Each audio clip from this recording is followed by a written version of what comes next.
Welcome everyone, my name is Brendan Snyder. Thank you for joining me. This is 10 rock albums with great promotion. So these 10 rock albums here span 30 years. They're great albums in their own right, but they had some really cool promotional items in connection with them that were given away at the time or used to promote them in record stores.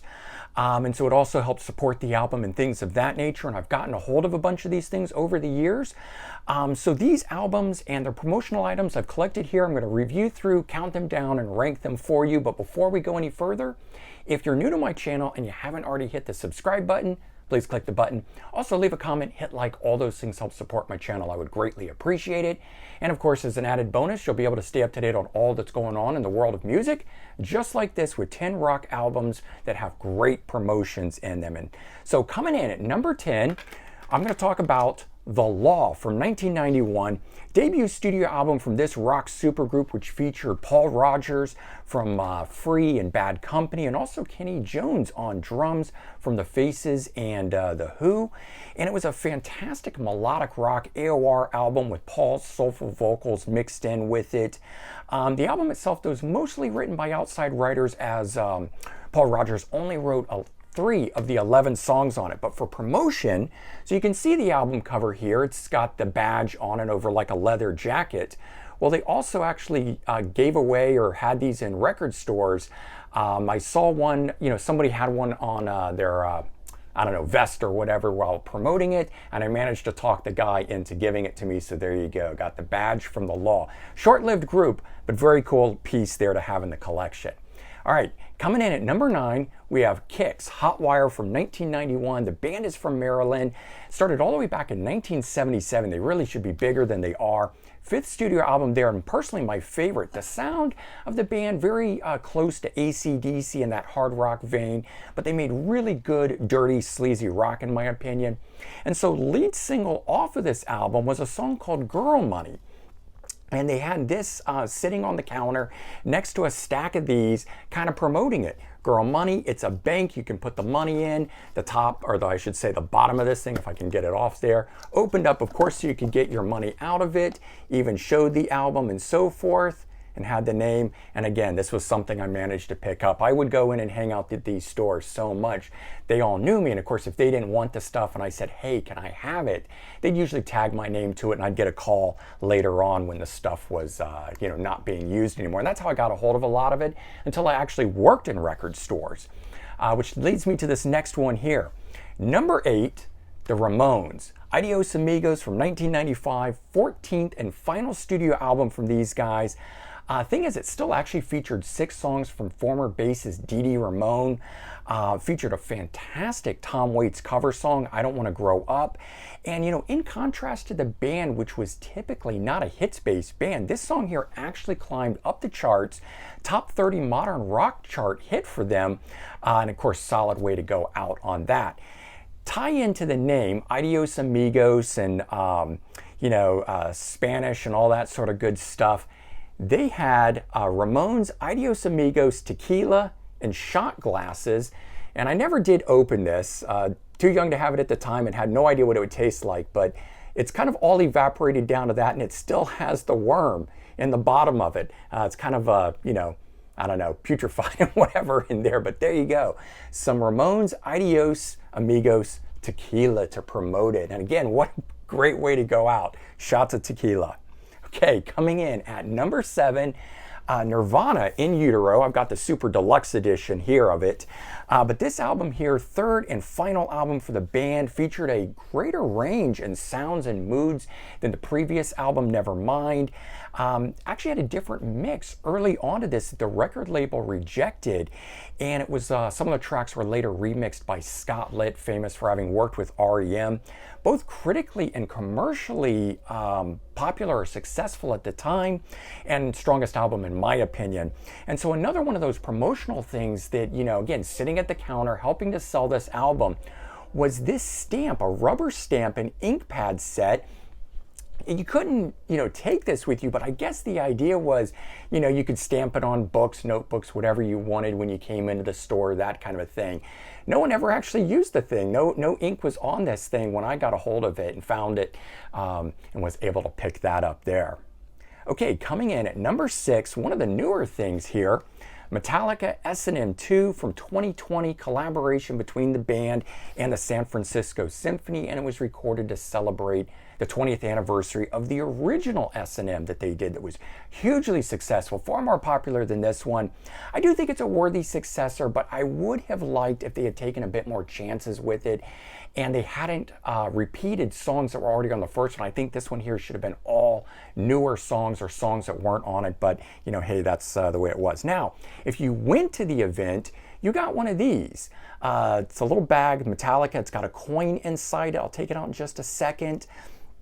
And the ones that didn't sell, I guess it was, you could buy these off the website. So that's actually how I got a hold of it. I did not go to the event, but once, you know, it was like the day after the event, they announced that these items, the leftover specialty items, would be available to fan club members. So I was able to pick one up that way. Okay, coming in at number 5, we've got Def Leppard, Viva Hysteria. This was 2013, and it was recorded during their Las Vegas residency at the Hard Rock Hotel and Casino. And of course, it has them doing their 1987 Hysteria album in its entirety, but I think the highlight of it was actually the opening of this, where they came out, they opened for themselves under a different name, Dead Flat Bird. It was a mix-up early on in their career. Somebody didn't pronounce Def Leppard right, and they were called that for one evening, so they decided to revive it, kind of a cool thing, and they went out and played early, rarely played songs that, you know, in concert that we barely ever heard. So that first disc on there is really great, and it's the highlight for me. Now, the cool thing was, because they were performing at a Hard Rock casino, poker chips were used. $5 Def Leppard poker chips to promote the evening were actually released. I picked this one up off eBay, and you can get a lot of those things that way. All right, coming in at number 4, we have Tesla, Psychotic Supper, 1991, third studio album from these guys, explosive lead single with Edison's Medicine. Still one of my all-time favorite songs by them.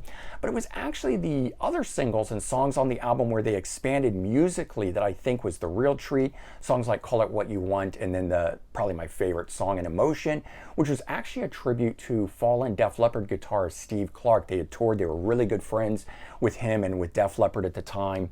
And so the album itself, with this cover, and of course the name Psychotic Supper, and if you think about that, eating, diner, dinner, that sort of stuff.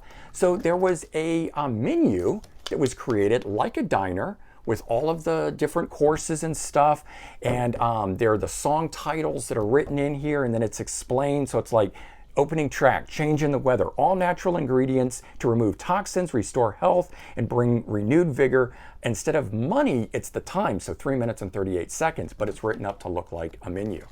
And I just always thought this was really cool kind of thing. And again, these were just promotional items in windows, corners of counters to help promote, to sell these things.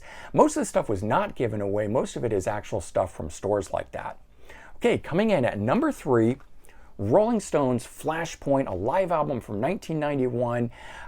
It was their first live album in nearly a decade, since 1982, still live. This was a really big deal when it came out. I remember recorded on their huge Steel Wheels and Urban Jungle tour. That was the first time I was hearing the Rolling Stones. I remember staying up late, you know, listening, you know, with a pair of headphones to the radio to a late into the evening where they were promoting, you know, playing a live concert broadcast kind of a thing. So I got indoctrinated to them through that tour. And so I know this album doesn't stand up for a lot of people, but for me, I really like it. Plus, what was cool is it had 2 new studio recordings on it. High Wire, which is actually a comment on the Gulf War at the time. And I remember my mom didn't like it. I think she was Republican kind of a thing, and I was told I couldn't listen to it. Another song on there called Sex Drive. So, you know, as the old saying goes, you know, if your parents tell you can't listen to it, I'm listening to it, right?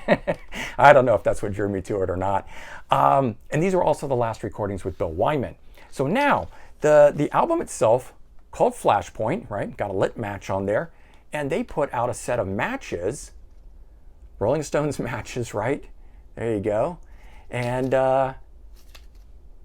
pretty cool. Yeah, I don't know. Again, just something different. I always liked the things that were completely different and unique and not specific to music, but actually a reproduction of something from the album, which leads me to this next one here.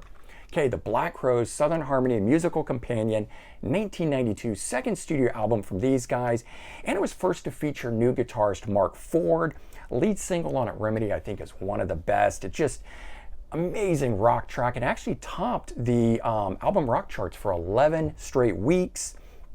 This album here, though, is bluesier and more soulful than the debut, but I think it still jams and rocks, you know, with the best of them.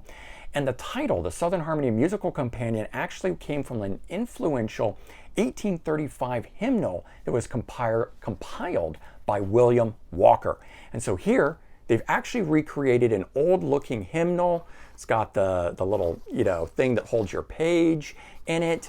It's written up with notes. Now, this is all stuff about the album. They've replaced what was in the original hymnal with this kind of stuff to promote, and then it's got the sheet music for the songs on the album in there, which I just think is really cool. This has always been one of my favorite things.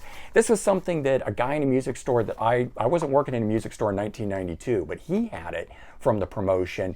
And I don't know, this was later, 97, 98, I paid him 20 bucks and he gave it to me, kind of thing. And I just thought it was the coolest thing. So always been one of my favorites.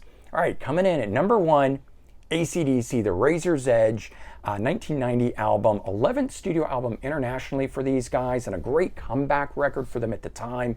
They were having, you know, kind of lackluster sales throughout the 80s, and this one here just jammed back with 5 million. Real gritty rockin' album after the previous albums were a little more polished. In my opinion, it was album of the year 1990, rock start to finish, and it had great tracks on it like Thunderstruck, Are You Ready, and my favorite song, Money Talks. Now, if you've all seen the music video for Money Talks, you know what I'm showing you here, which is the money from it, right? And so, one, they had some of this stuff in the music stores at the time, but I actually got these because I went to the concert and they actually dropped the money on that tour. And so I got a bunch of these. I actually had 10 or 12 of them that evening, but a lot of pretty girls came up to me and asked for one, and since I had a lot, you know, I gave it to them. Anyway, there you go. So that is 10 great rock albums with their great promotions for you guys, counted down here in sort of an order, you know, no real particular order, it's all subjective, but just cool items that I think you guys would enjoy. So I hope you enjoyed it, and if you did, please comment, like, and subscribe. Let me know your thoughts. Have a great day, and I'll talk to you all soon. Bye, everyone.